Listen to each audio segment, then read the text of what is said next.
El segundo vídeo, segundo de esta serie de vídeos cortitos que van a tratar la presentación de la unidad didáctica de los animales en cuarto de educación primaria. Y bueno, el primer vídeo ha tratado de una serie de ideas generales y una serie de planteamientos previos a la hora de iniciar esta unidad didáctica, y habría que, digamos que, completar ese primer vídeo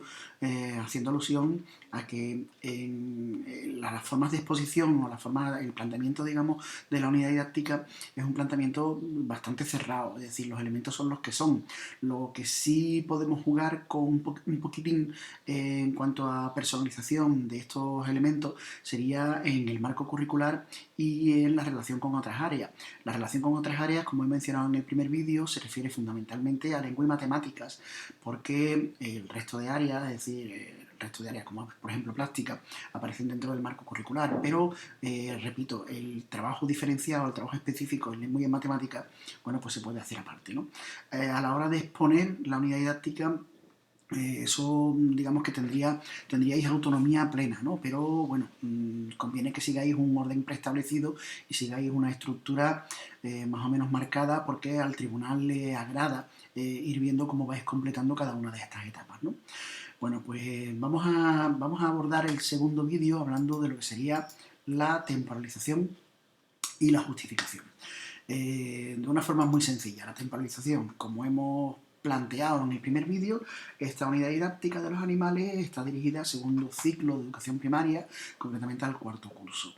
La hemos situado en el primer trimestre y, debido a que, bueno, esa efeméride es el 4 de octubre, bueno, pues la desarrollaríamos fundamentalmente durante la primera quincena de octubre. Esto quiere decir que vamos a trabajar durante 2 semanas y que las horas o las sesiones que dedicamos al área de ciencia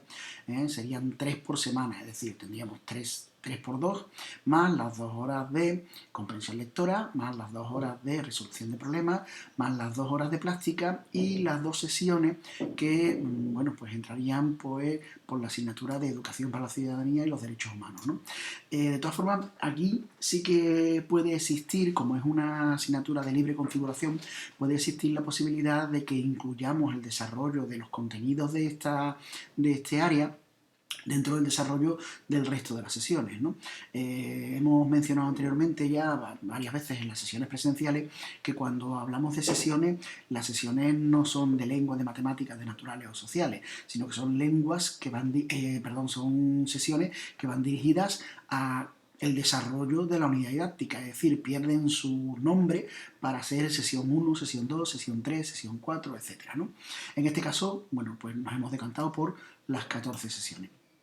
En cuanto a la justificación, bueno, la justificación siempre es la misma en todas las unidades. La justificación siempre va a estar referida a dos normas, una autonómica y otra nacional. La nacional es el Real Decreto 126 de 2014, por el que se establece el currículum básico de educación primaria, y la autonómica es el Decreto 97, tenemos aquí,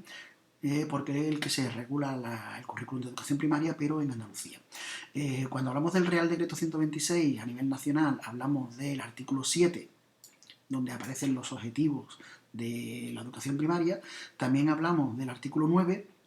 y también hablamos del artículo 10. En el artículo 9 se hace referencia a lo que sería un tratamiento individualizado y de atención a la diversidad en la programación, que como eje vertebrador, como eje fundamental de nuestra atención. Y por otra parte, en el artículo 10, bueno, pues se hace referencia a lo que sería la aparición de temas transversales, ¿no? Tanto en el artículo 9 como en el artículo 10 encontramos suficiente documentación para justificar cualquiera de las unidades que vayamos a plantear, pero no son artículos, por ejemplo, el artículo 10 no es un artículo excluyente, es decir, si no hay un tema transversal relacionado con la unidad, esto no quiere decir que la unidad no sea apropiada. Siempre mejor que exista un tema transversal que tenga que ver con el desarrollo de la unidad, pero si no existe un tema transversal que encontremos claramente, bueno, podemos obviar la aparición de este artículo, ¿no? Sí que es conveniente también que hablemos de la autonomía pedagógica que tienen los centros para organizar los contenidos, y en base a esta autonomía pedagógica, bueno, pues digamos que rompemos con la estructura típica de libros de texto y hemos planteado esta unidad como la primera, ¿vale? Eh, respecto a lo que serían los objetivos generales del Real Decreto 126 de la educación primaria que hemos seleccionado, bueno, pues esto digamos que va a ser prácticamente un continuo, ¿no? Digamos que todos los objetivos van a tener cabida porque vamos a desarrollar objetivos relacionados con lengua y objetivos relacionados con matemáticas, con la resolución pacífica de conflictos, etcétera, etcétera. Pero si tenemos que destacar alguno, pues estaríamos hablando de los objetivos H, I y J, que tienen que ver con el desarrollo de ciencias de la naturaleza, las sociales, geografía, historia y cultura. El objetivo I, que tiene que ver con el desarrollo de tecnología de la información y comunicación, que aparece como un contenido transversal a lo largo de todos los cursos de primaria en la nueva normativa. Y por último, bueno, pues el objetivo J, que tiene que ver con representaciones artísticas y construcción, bueno, pues de maquetas, de propuestas visuales, en fin, de aparataje, digamos, que tiene que ver con la unidad, pero que globaliza con el área de expresión artística y concretamente de plástica. Esto referido a lo que es la justificación y referido a la temporalización. En principio, ya digo, puede servirnos un poco de, de, de plantilla, porque todas las unidades van a tener tanto una temporalización como una justificación muy parecida.